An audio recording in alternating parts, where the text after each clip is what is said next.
لله رب العالمين، والصلاة والسلام على سيد المرسلين محمد وآله وصحبه أجمعين. أما بعد، أعوذ بالله من الرحمن الرحيم. وقال الله تعالى في القرآن المجيد: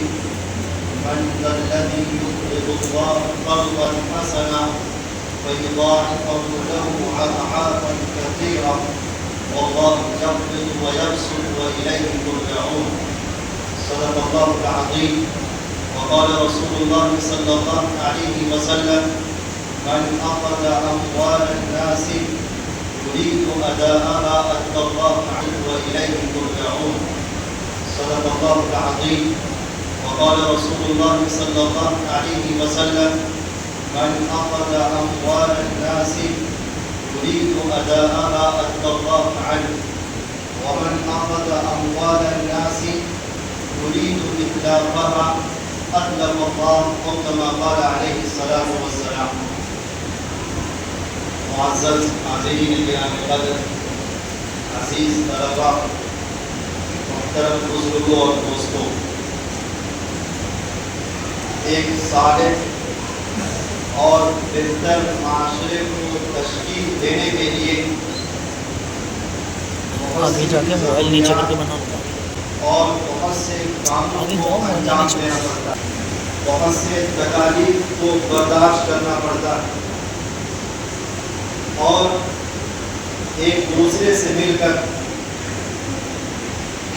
ایک معاشرے کو صالح اور بہتر بنایا جاتا ہے. جیسے ایک دوسرے کی مدد، ایک دوسرے کا خیال رکھنا، غریبوں کے سلسلے میں غور و فکر کرنا، یتیموں کا خیال رکھنا، یا معاشرے سے متعلق جتنی بھی چیزیں ہیں ان تمام چیزوں کا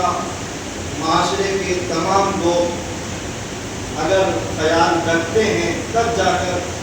اس معاشرے کو ایک بہتر اور صالح معاشرہ کہا جاتا ہے. انہی ضروریات میں سے ایک ضرورت جو عام طور پر لوگوں کو پڑتی ہے وہ ہے مال کی ضرورت، وہ ہے دولت اور پیسے کی ضرورت. اور اس ضرورت کی تکمیل کے لیے جب معاشرے کا کوئی فرد آگے بڑھتا ہے اور چاہتا ہے کہ ہمارے معاشرے میں یا ہمارے سوسائٹی میں یا ہمارے خاندان میں جس کو ابھی پیسے کی ضرورت ہے اس کی تکمیل کی جائے، اور جب وہ اس ضرورت کو پورا کر دیتا ہے مال دے کر کے، پیسہ دے کر کے، تو اسی کو قرض کہا جاتا ہے. اس قرض کے سلسلے میں اللہ رب العزت نے قرآن پاک میں بھی، احادیث نبویہ میں بھی بے شمار احادیث اور بے شمار آیت کریمہ نازل ہوئی، اور ہر جگہ اللہ رب العزت نے اسی قرض کے لفظ کے ساتھ اس کو بیان فرمایا ہے. مفسرین نے کیوں تو اس لفظ کو عام رکھا ہے اور معاشرے میں ہر وہ نیکی جو معاشرے کے بھلائی کے لیے ہو، ہر وہ کام جو معاشرے کی اچھائی کے لیے ہو، اس کو مفسرین نے قرض میں شامل کیا ہے. لیکن خاص طور پر مالی اعتبار سے تعاون، ضرورت پڑنے پر مالی تعاون کرنے کو جس کو قرض کہا جاتا ہے اور ہم اور آپ قرض کہتے ہیں، اس کو خاص طور پر مفسرین نے مراد لیا. حاضرین گرامی قدر، ہم لوگ ابھی اس ترقی یافتہ دور میں رہ رہے ہیں، ہر طرح کی سہولیات موجود ہے. ماضی سے اگر ابھی کا مقابلہ کریں اور مقابلہ کریں تو اس ہر طرح کی سہولیات، ہر طرح کی آسانیاں موجود ہیں، لیکن اس کے باوجود یہ ہمیں نہیں معلوم کہ کب کیا ہو جائے گا، کب کیسی ضرورت پڑ جائے گی، کب کون انسان کس مصیبت میں مبتلا ہو جائے گا اور اس مصیبت کی وجہ سے کس کے سامنے ہاتھ پھیلانا پڑ جائے، کس کے سامنے ہاتھ پھیلانا پڑ جائے گا. اس طرح کے واقعات ہم اور آپ روزانہ دیکھتے ہیں، اپنے معاشرے میں بھی، اپنے گھر میں بھی، اپنے فیملی میں بھی.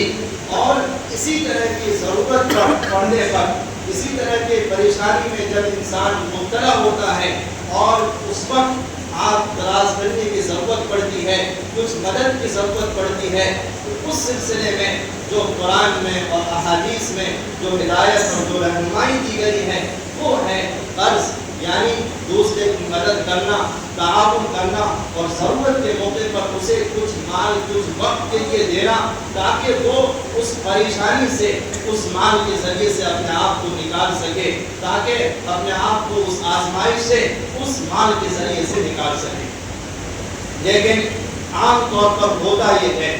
کہ ہمارے معاشرے میں جو مالدار لوگ ہیں، ہمارے معاشرے میں جو امیر لوگ ہیں، ان لوگوں نے مال دینے سے، قرض دینے سے اپنے آپ کو روک رکھا ہے اور قرض دینے سے کتراتے ہیں اور ضرورت مندوں کی ضرورت کو ضرورت مندوں کی ضرورت کو ختم کرنے سے اپنے آپ کو روکتے ہیں، اور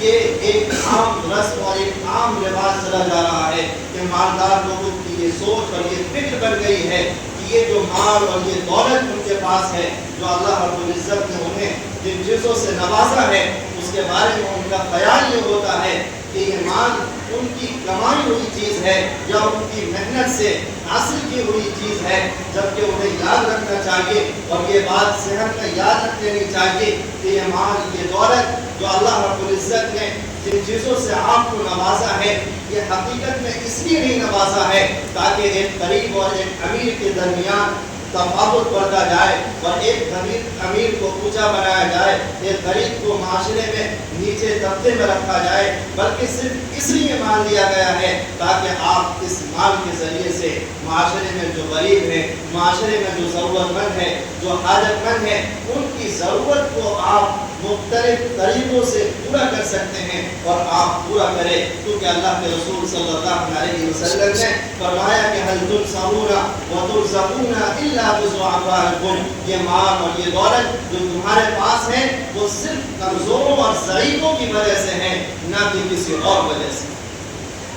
اس قدر واضح ہدایت موجود ہونے کے باوجود آج المیہ اور صورتحال یہ ہے کہ ہر مالدار، ہر امیر اور ہر رئیس یہ سوچتا ہے کہ یہ ہمارا مال ہے، اور ہر آدمی کی یہ کوشش ہوتی ہے کہ اس سے صرف ہماری خواہش پوری ہونی چاہیے، ہماری ضروریات کی تکمیل ہونی چاہیے، دوسرے مرے، پریشانی میں مبتلا ہو، خواہ وہ مر جائے یا کسی بھی حالت میں رہے، اس کی فکر نہیں ہوتی ہے۔ یاد رکھنے کی ضرورت ہے کہ اگر ہم اس اعتبار سے معاشرے کی فکر نہیں کرتے ہیں، معاشرے کی ضرورت کو اس اعتبار سے نہیں سمجھتے ہیں، تو بہت سے لوگ وہ بھی ہوں گے جو آپ کے پاس مال ہونے کے باوجود اس دنیا سے جان دے کر چلے جائیں گے، رخصت ہو جائیں گے، اور آپ کہیں نہ کہیں اس کے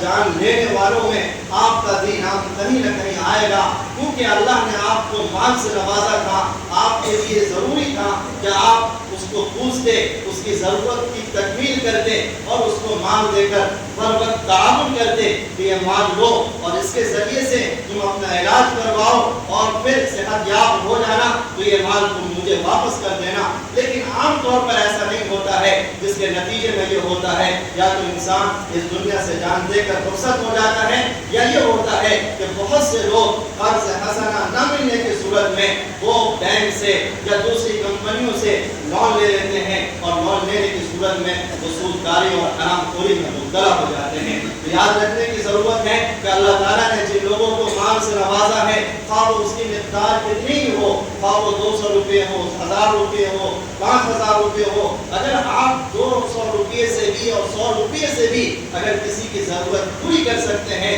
تو آپ کی ذمہ داری ہے کہ آپ اس کی ضرورت کو پوری کریں، تاکہ وہ غلط راستوں پر نہ جائے اور غلط کاموں میں وہ ملوث نہ ہو۔ حضور اکرم صلی اللہ علیہ وسلم سے اس سلسلے میں ایک روایت ہے کہ حضور اکرم صلی اللہ علیہ وسلم نے شب معراج میں جب حضرت جبرائیل امین کے ساتھ جنت کے دروازے پر تھے تو حضور اکرم صلی اللہ علیہ وسلم نے دیکھا کہ وہاں جنت کے دروازے پر لکھا ہوا تھا کہ جو شخص صدقہ کرتا ہے اس کو 10 گنا بڑھا کر کے اجر دیا جاتا ہے، اور جو شخص کسی کو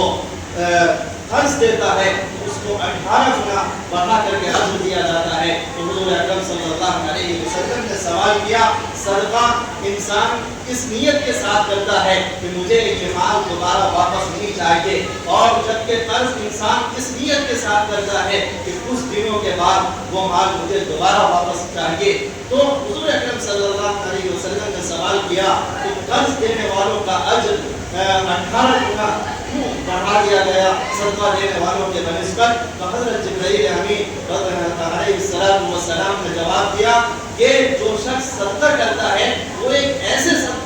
شخص کو صدقہ دیتا ہے جس کو اس وقت فوری طور پر بر وقت ویسی ضرورت نہیں ہوتی ہے جیسی ضرورت ایک قرض خواہ اور مقروض کو ہوا کرتی ہے، کیونکہ قرض خواہ اسی وقت کسی سے مطالبہ کرتا ہے جب وہ مصیبت میں پھنس جاتا ہے، پریشانی میں مبتلا ہو جاتا ہے۔ اس کے علاوہ آپ نے بہت سے شریف اور لوگوں کو دیکھا ہوگا جو بہت زیادہ پریشانی میں مبتلا ہونے کے باوجود وہ دوسروں کے سامنے مطالبہ نہیں کرتے ہیں، اپنا ہاتھ نہیں پھیلاتے ہیں۔ اس حدیث سے 2-3 باتیں سمجھ میں آتی ہے۔ پہلی بات تو یہ کہ قرض مانگنا یا قرض کا مطالبہ کرنا یہ کوئی اچھی چیز نہیں ہے۔ دوسری بات یہ کہ انسان کو ہر وقت یا چھوٹی موٹی ضرورت پر بھی قرض کا مطالبہ نہیں کرنا چاہیے۔ یاد رکھنا چاہیے وہ کہاں ہے جو ضرورت کی وضاحت کی ہے وہ یہ کی ہے کہ ضرورت یہ ہے کہ انسان کی اگر اس ضرورت کی تکمیل نہ ہو تو انسان کی جان چلی جائے، یا اگر اس ضرورت کی تکمیل نہ ہو تو انسان ایسی مصیبت میں مبتلا ہو جائے کہ اس کے بعد کی زندگی اس کے لیے گزارنا مشکل ہو جائے۔ تو ایسی ضرورت پڑ جائے، ایسی نوبت آ جائے تو اس صورت میں آپ قرض کا مطالبہ کر سکتے ہیں، لیکن ہر وقت ہر چھوٹی ضرورت پر ہر خواہش کی تکمیل کے لیے قرض کا مطالبہ کرنا۔ ابھی آپ کے پاس ایک موبائل موجود ہے، کسی کے پاس آپ نے اس سے مہنگا موبائل دیکھ لیا تو آپ نے فوراً قرض کا مطالبہ کیا اور قرض لے کر کے آپ نے دوسرا موبائل لے آیا۔ ایک کپڑا موجود ہے تو آپ نے کسی کے پاس دوسرا کپڑا دیکھا اور فوراً قرض کا مطالبہ کیا اور پھر آپ نے دوسرا کپڑا لے آیا۔ تو اس طرح چھوٹی چھوٹی چیزوں پر یا خواہشات کی تکمیل کے لیے قرض کا مطالبہ کرنا اور قرض مانگنا یہ چیز صحیح نہیں ہے۔ جس طرح مالداروں کے لیے یہ ہدایت دی گئی ہے کہ مالدار کے لیے ضروری ہے کہ وہ معاشرے میں اگر کوئی ضرورت مند ہو، کوئی حاجت مند ہو، تو ضروری ہے کہ اس کی حاجت کو، اس کی ضرورت کو اپنے پیسے کے ذریعے سے، اپنے مال کے ذریعے سے قرض دے کر کے تکمیل کریں۔ اسی طرح قرض خواہ کے لیے بھی بہت سے ہدایات موجود ہیں، ان میں سے ضروری ہے کہ ہر ضرورت پر قرض مانگنے کی ضرورت نہیں ہے، بلکہ ایسی ضرورت ہونی چاہیے جس سے جان جانے کا خطرہ ہو یا زندگی کا مصیبت میں مبتلا ہو جانے کا اندیشہ ہو۔ اسی طرح کیونکہ اللہ کے رسول صلی اللہ علیہ وسلم نے ارشاد فرمایا کہ اگر کوئی شخص قرض لیتا ہے اس نیت کے ساتھ کہ اس کو میں بعد میں کچھ دنوں کے بعد میں ادا کروں گا کہ من اخذ اموال الناس يريد اداءها ادى الله عنه، تو اللہ کے رسول صلی اللہ علیہ وسلم نے فرمایا کہ اللہ تعالیٰ خود بخود اس کی ادائیگی کا کوئی راستہ نکال دیتے ہیں۔ لیکن اگر کوئی شخص اس نیت کے ساتھ قرض لے رہا ہے کہ میں اس کو واپس نہیں کروں گا یا اس کو کان مٹول کر کے جب میرے پاس پیسہ آئے گا تب میں اسے دوں گا، تو اس سلسلے میں اللہ کے رسول صلی اللہ علیہ وسلم نے فرمایا وَمَنْ أَخَذَ أَمْوَالَ النَّاسِ يُرِيدُ إِتْلَافَهَا أَتْلَفَ اللَّهُ، کہ اس نیت کے ساتھ کہ میں نہیں دوں گا تو اللہ تعالیٰ ان کو ہلاک کر دیں گے، ان کو برباد کر دیں گے۔ تو قرض کے سلسلے میں جہاں امیروں سے متعلق ہدایات اور رہنمائی موجود ہے، وہیں قرض سے متعلق بھی ہدایات اور رہنمائی موجود ہے۔ نمبر 1 پر یہ کہ شدید ضرورت پڑنے پر ہی مطالبہ کرنا چاہیے، اگر ضرورت نہ ہو تو مطالبہ کرنے کی ضرورت نہیں ہے۔ اسی طرح اگر آپ قرض لے رہے ہیں تو اسی دن سے یہ فکر ہونی چاہیے کہ مجھے اس کی ادائیگی کرنی ہے، اور ہم اس کی ادائیگی کی جو تاریخ متعین ہوئی ہے اسی تاریخ میں اس کی ادائیگی کریں گے اور اس کو واپس کریں گے، کیونکہ اس کا تعلق حقوق العباد سے ہے، اور اگر آپ اس کی ادائیگی نہیں کرتے ہیں اور اس دنیا سے رخصت ہو جاتے ہیں تو اللہ کے رسول صلی اللہ علیہ وسلم سے بے شمار وعیدیں اس پر احادیث میں موجود ہے۔ ایک حدیث کے ساتھ میں اپنی بات کو ختم کروں گا کہ اللہ کے رسول صلی اللہ علیہ وسلم نے فرمایا کہ جو انسان شہید ہوتا ہے اس کے تمام گناہوں کو معاف کر دیا جاتا ہے، لیکن اگر اس سے متعلق کوئی قرض ہے تو وہ وہ قرض شہادت کی بنیاد پر معاف نہیں کیا جائے گا. اس کی ادائیگی یا تو ان کے جو ترکہ ہیں اس سے کی جائے یا اس کے وارثین میں سے کوئی اس کی ادائیگی کی ذمہ داری ہے. میں اللہ سے دعا گو ہوں کہ اللہ تعالیٰ ہم سبوں کو اس اعتبار سے غور و فکر کرنے کی توفیق نصیب فرمائے. اور الحمد للہ.